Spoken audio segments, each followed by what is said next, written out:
शांत from Vishant law academy. आज हम पढ़ने जा रहे हैं आपका सेक्शन 63। सेक्शन 63 में हम पढ़ना है कि सेकेंडरी एविडेंस क्या है। Secondary evidence means and includes. अब देखो मीन्स एंड इंक्लूड्स का मतलब जो मेंशन करें हैं ये आपका एग्जॉस्टिव नहीं है। एग्जॉस्टिव का मतलब ये कंप्लीट लिस्ट नहीं है, इसके अलावा भी हो सकते हैं, इन 5 के अलावा भी हो सकते हैं। तो पहला सर्टिफाइड कॉपीज।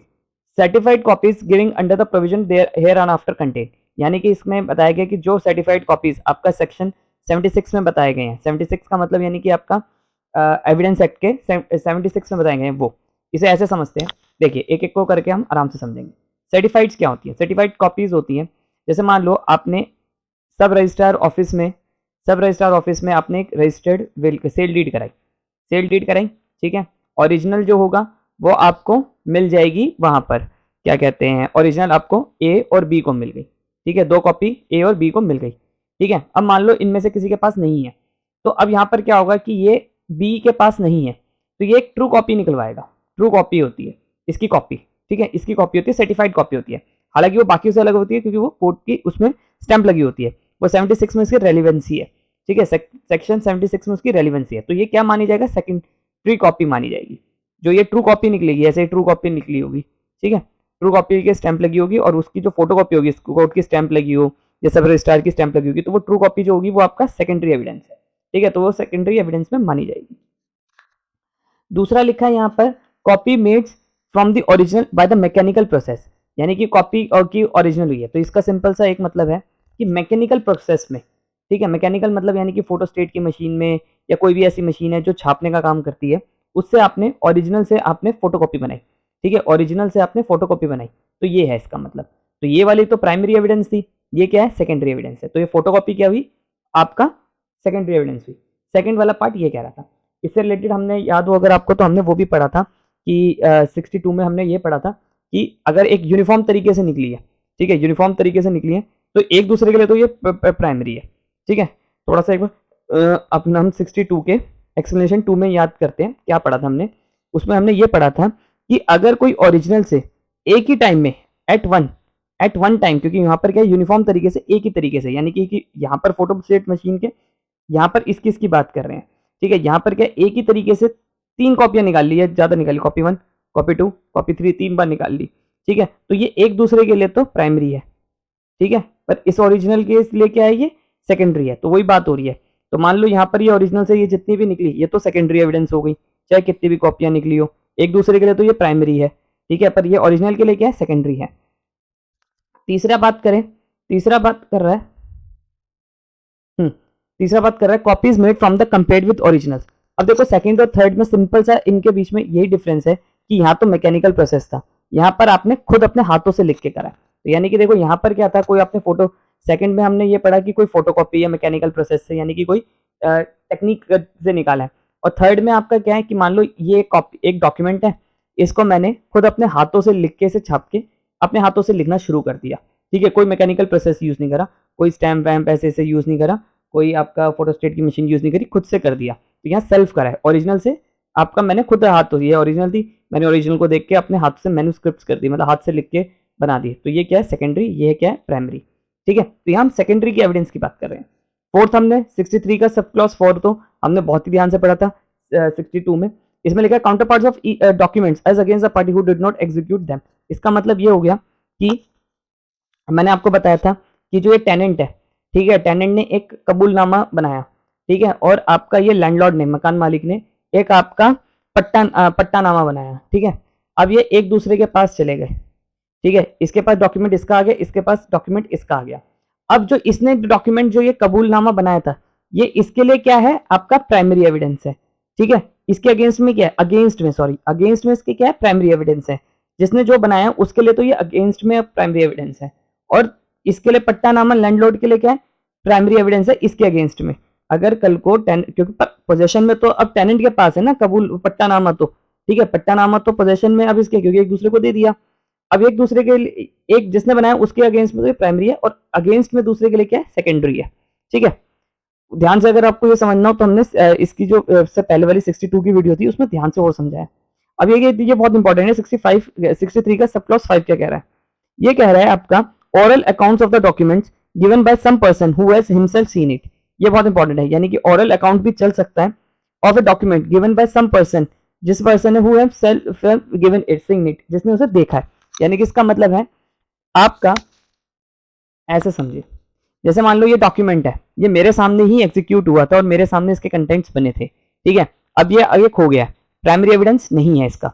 अब इसका मैं सेकेंडरी एविडेंस कैसे दे सकता हूँ? ना उसकी सर्टिफाइड कॉपी है, ना उसकी कोई फोटो कॉपी है, ना कोई है। तो मैं यहाँ पर ये कह सकता हूँ कि ये मेरे सामने, यानी कि डब्ल्यू के सामने एक विटनेस है, ठीक है, उसके सामने ये बना है, यानी कोई विटनेस है उसके सामने ये बना है, वो आके बताएगा कि इस डॉक्यूमेंट में क्या था। पर हालांकि जनरली इसमें इसकी कॉम्पिटेंसी देखी जाती है, तब जाके ये एग्जीक्यूट होता है, अदरवाइज ये एग्जीक्यूट नहीं होता। तो यहाँ क्या लिखा है कि इसको इससे समझते हैं, neither N oral account of a copy compared with the original, nor oral account of the physical copy, mechanical copy of made the secondary evidence of the original. यानी कि यहाँ क्या ऑन ओरल अकाउंट दिया आपने, बता के बताया of the content of document, document के जो कंटेंट्स है, ठीक है, कोई विल है कुछ है, इसके जो कंटेंट्स है, इसके रिलेटेड आपने एक ओरल एविडेंस दिया गिवन बाय सम पर्सन की तरह हु हिमसेल्फ सीन इट, जिसने देखा है कि हाँ ये डॉक्यूमेंट हुआ था, ठीक है। तो ये बहुत इंपॉर्टेंट है, जिसमें आप ये भी देख सकते हैं कि ओरल एविडेंस भी चल सकता है एक बारी को, पर यहाँ पर क्या है, डायरेक्ट होना चाहिए और आपका उसने ये डॉक्यूमेंट को देखा हो कि हाँ ये एग्जीक्यूट हुआ है। झूठा पकड़ा गया तो पर्जरी का केस हो जाएगा।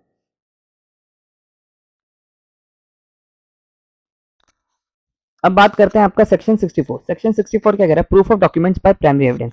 देखिए एक जनरल डिक्लेरेशन है, ये कह रहा है कि आपका रूल ऑफ, आपका प्राइमरी एविडेंस की बात कर रहा है। रूल ऑफ प्राइमरी एविडेंस का मतलब यानी कि कह रहा है कि पहले हमेशा प्राइमरी एविडेंस ही होना चाहिए, ठीक है। डॉक्यूमेंट मस्ट बी प्रूव्ड, यहाँ पर लिख दिया, क्लियर कर दिया, मस्ट मतलब यानी कि जरूरी है कि डॉक्यूमेंट जो भी होगा must be prove by primary evidence, primary evidence में हो, except in the case thereafter mention. अब यानी कि जो यहाँ पर इसका मतलब है, जो 65 में, सेक्शन 65 में जो बातें दे रखी हैं, ठीक है, अगर वो है तो भी चल सकता है, ठीक है। तो मतलब जनरल रूल ये कह रहे हैं कि आपका प्राइमरी एविडेंस से ही प्रूव करो। पहले प्राइमरी कोर्ट पहले अपने आप को यही सेटिस्फाई करेगी कि प्राइमरी एविडेंस है, ठीक है। अगर प्राइमरी एविडेंस नहीं है देन सेकेंडरी में जाएगी। आप सेकेंडरी पे, आपको सेकेंडरी को दिखाने के लिए, सेकेंडरी एविडेंस देने से पहले आपको ये प्रूफ करने का कि प्राइमरी है ही नहीं, ठीक है। यानी कि आप ऐसे समझिए कि अगर आप कोर्ट में सर्टिफाइड कॉपी लगा रहे हैं, अगर आप कोर्ट में सर्टिफाइड कॉपी लगा रहे हैं तो आपको ये बताना पड़ेगा कि जी प्राइमरी जो है वो खो गई, पिट गई या मिली नहीं, जो भी अभी हम पढ़ेंगे 65 में। पहले आपको 65 के कंटेंट्स को, डॉक्यूमेंट्स को प्रूफ करना पड़ेगा, देन आपको ओरिजिनल दिखाना पड़ेगा, ठीक है। मतलब सेकेंडरी तभी आएगा जब प्राइमरी नहीं है।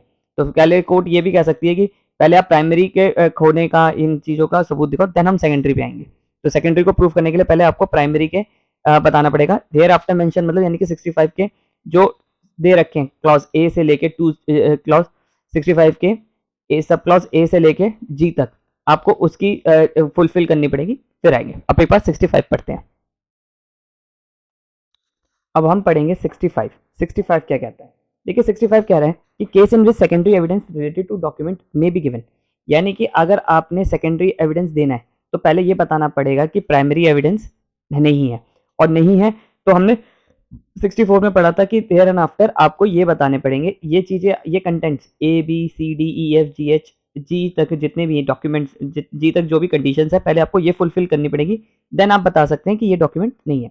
तो देखो मान लो अगर कोई प्राइमरी एविडेंस या तो एडवर्स पार्टी के पोजीशन में, जैसे मान लो ए कोर्ट के पास जाके कहता है कि ये जो डॉक्यूमेंट है वो बी के पोजीशन में है, ठीक है, तो कोर्ट इससे कहेगी कि आपने क्या इसे 66 एविडेंस एक्ट का नोटिस भेजा, ठीक है। तो अगर मान लो इसने एविडेंस एक्ट का 66 का नोटिस सामने वाली पार्टी को सर्व भी करा है, ठीक है, उसके बाद ये सेकेंडरी एविडेंस लेकर आया, फोटोकॉपी लेकर आया, या जो भी सेकेंडरी एविडेंस हमने पढ़े थे, जो 5 चीजें हमने पढ़ी थी, वो उन 5 में से कोई भी सेकेंडरी एविडेंस ले आया, तो कोर्ट इसको परमिट कर देगी, ठीक है, क्योंकि यहाँ पर ये कहेगा कि जी प्राइमरी एविडेंस जो है वो सामने वाली पार्टी के पास है।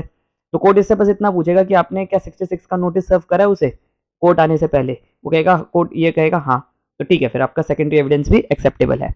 तो ए पॉइंट तो सिंपल जी ये कह रहा है। बी कह रहा है कि when the existence and contents of the document, यानी कि कंटेंट्स ऑफ ओरिजिनल डॉक्यूमेंट्स के जो है वी हैव बीन प्रीन प्रूव्ड एडमिटेड रिटन, यानी कि उसके ओरिजिनल जो डॉक्यूमेंट्स है उसको प्रूफ कर लिया गया, जो कंटेंट्स ऑफ डॉक्यूमेंट्स हैं वो ओरिजिनल जो थे, ठीक है, वो एडमिटेड है, एडमिटेड यानी कि सामने वाली पार्टी ने मान लिया, ठीक है, तो आप सेकेंडरी एविडेंस ला सकते हैं। सी कह रहा है आपका, सी कह रहा है कि when the original has been destroy, या तो आपका ओरिजिनल जो प्राइमरी एविडेंस है वो जो प्राइमरी एविडेंस है वो डिस्ट्रॉय हो चुका है या खो चुका है, ठीक है। जैसे मान लो कोई कोर्ट की कोई विल है, कुछ है, या आप वो है आपका कोई सेल डीड थी वो खो गई, ठीक है। तो आप कोर्ट आपसे कहेगा एफआईआर कटवाई आपने नॉन कॉग्निजेबल एफआईआर कटवा रखी होगी, देन आपका सेकेंडरी भी वो मान लेगा, ठीक है। When the original is nature of not being easily movable, या तो वो इतना हैवी है, बल्कि है कि वो मूवेबल में नहीं है, यानी कि जैसे मान लो कोई एक शिलालेख है, शिलालेख मतलब यानी कि कोई स्तंभ है, उस पर कोई चीज बात लिखी हुई है, ठीक है, उसे मूव तो कर नहीं सकते, तो उसको उससे रिलेटेड कैसे होगा, अभी इनकी लिखाऊंगा अभी कि आपको कैसे कैसे प्रूफ करना है इन चीजों को।